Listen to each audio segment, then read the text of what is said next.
Okay, here we need more assumption, since there is a number here. So we have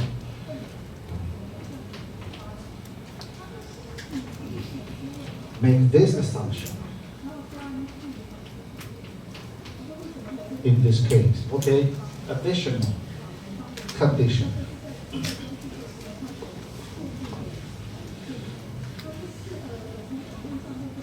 Of course, if we treat functions as vectors, we can consider the scalar multiplication.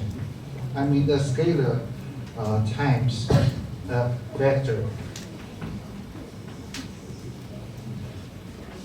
kf. Oh yes, kf scalar multiplication is defined to be k times f of x. This is the scalar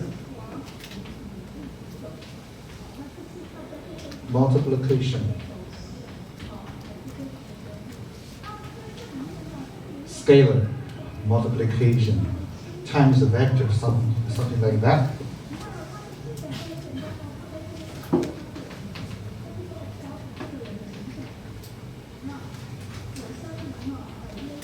So under the very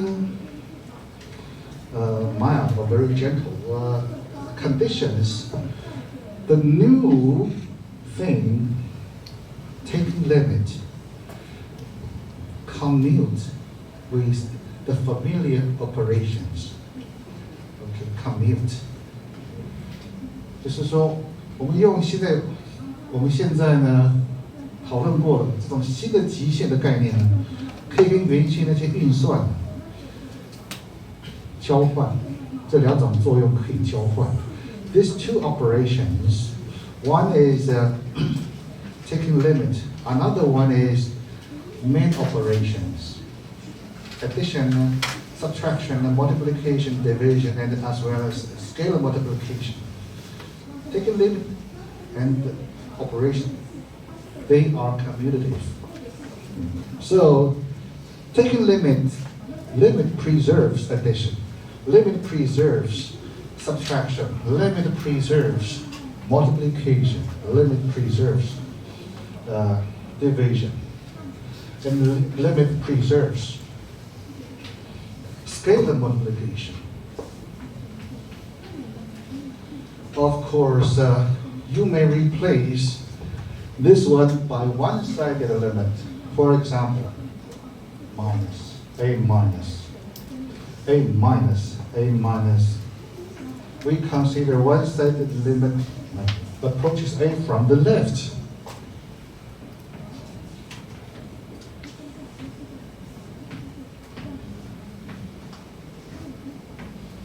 Yes, also from the right.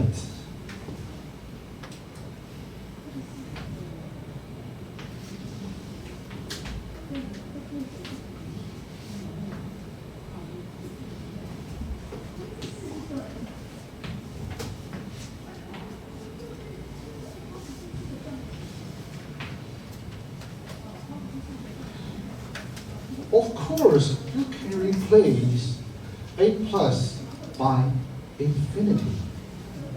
Okay?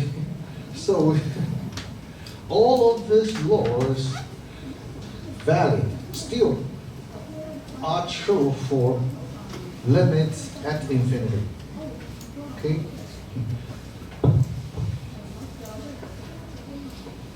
Not only replace a plus by infinity, we can replace a plus by minus infinity. Very well. So, these five expressions or these five statements are true for arbitrary real valued function. real valued function. But now, can we consider some concrete example? Yes. They are two very important functions. One is called constant function. Another one is called identity function. Let me tell you this story.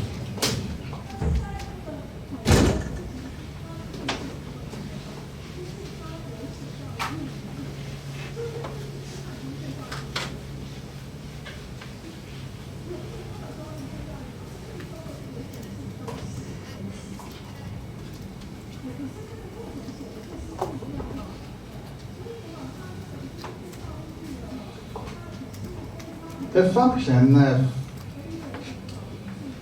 whose value the set of all values of the function is called the range of the function. It's the sum of constant k. This means that this function f maps all numbers to a single number k. Such a function is called a constant function.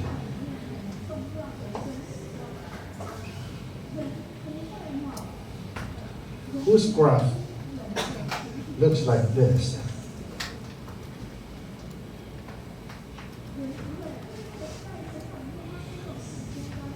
Okay, and the equation of this one is y equals k. Now for arbitrary finite number a, the constant function whose limit is this constant k. Since by intuitive observation a is here, this function is defined everywhere, so we may consider some neighborhood of a. And at the center of this neighborhood we don't care, delete it.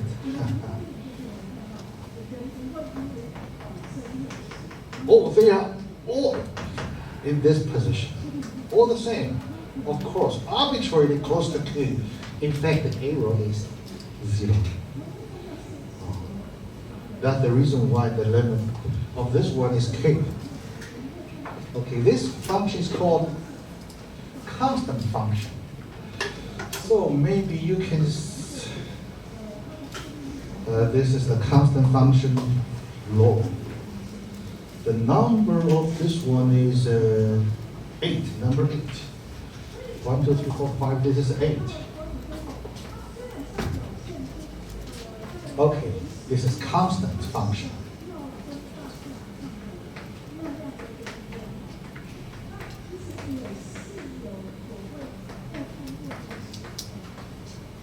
Different k defines different constant function.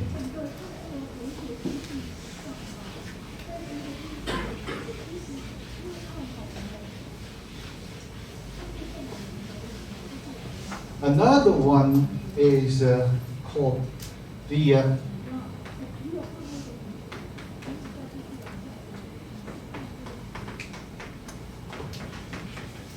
identity function. This function is defined to be f of x equals x. So this one and this one are the same identity function. So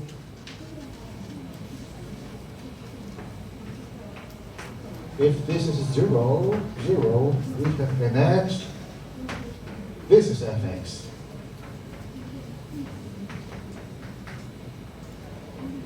Same. So the graph of this function is a straight line, passes through the origin, satisfies this equation.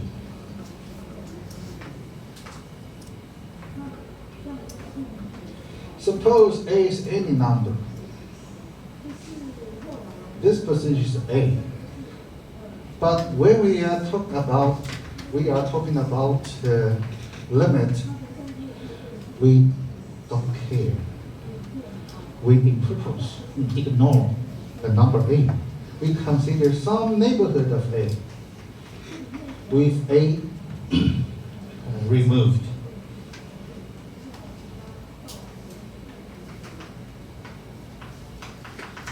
Okay, when the radius is getting smaller and smaller, smaller and smaller, shrunk to A. So we have this limit law. You may call this number 9. Okay? Of course, you can replace A by what? One-sided limit. One-sided limit. Maybe minus, maybe plus. Even x goes to infinity, this is k. Minus infinity, also k.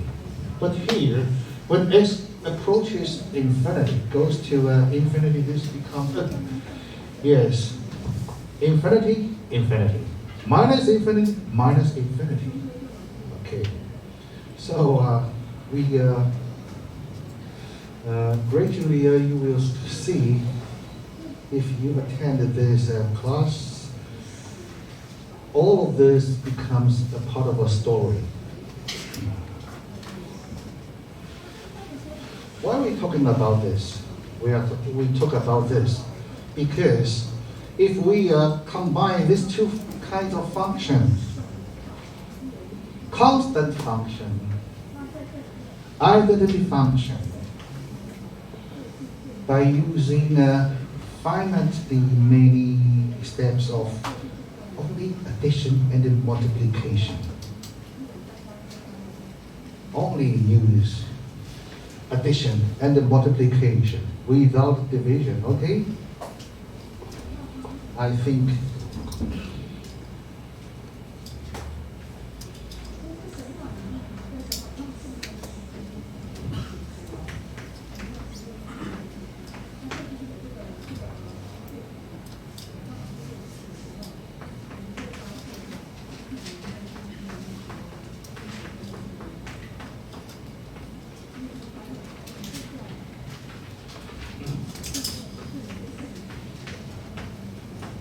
okay, so we can find this limit or evaluate this limit by direct substitution. X by A. K, again K. So limit preserves addition, subtraction, scalar multiplication, and x squared means x times x preserves multiplication. So this limit will be together with these two, we can find this limit, evaluate this limit by direct substitution. So this is the power of what? Of theorem.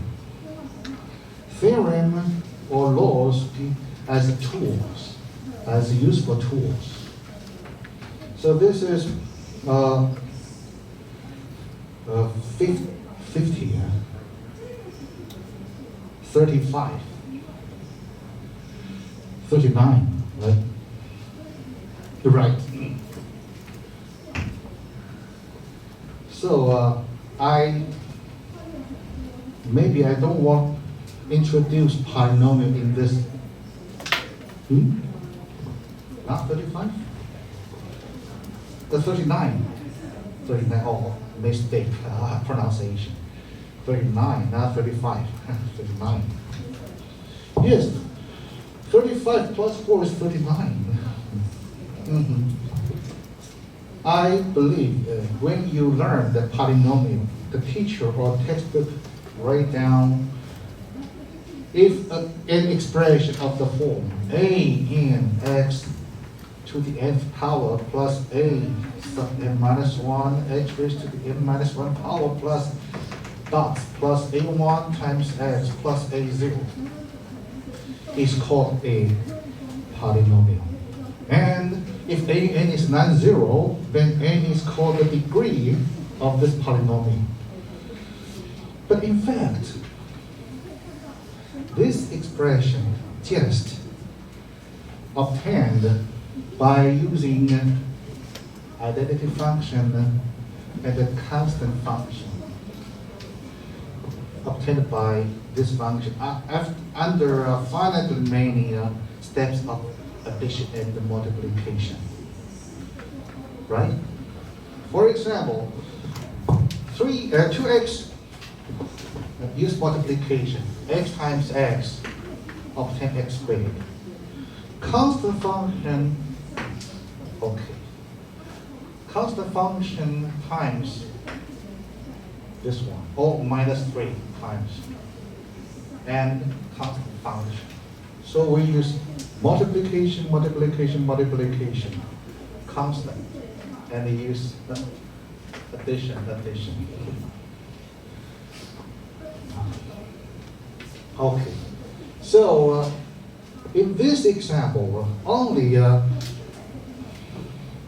multiplication and addition involved. How about the division? If division are also considered, is also considered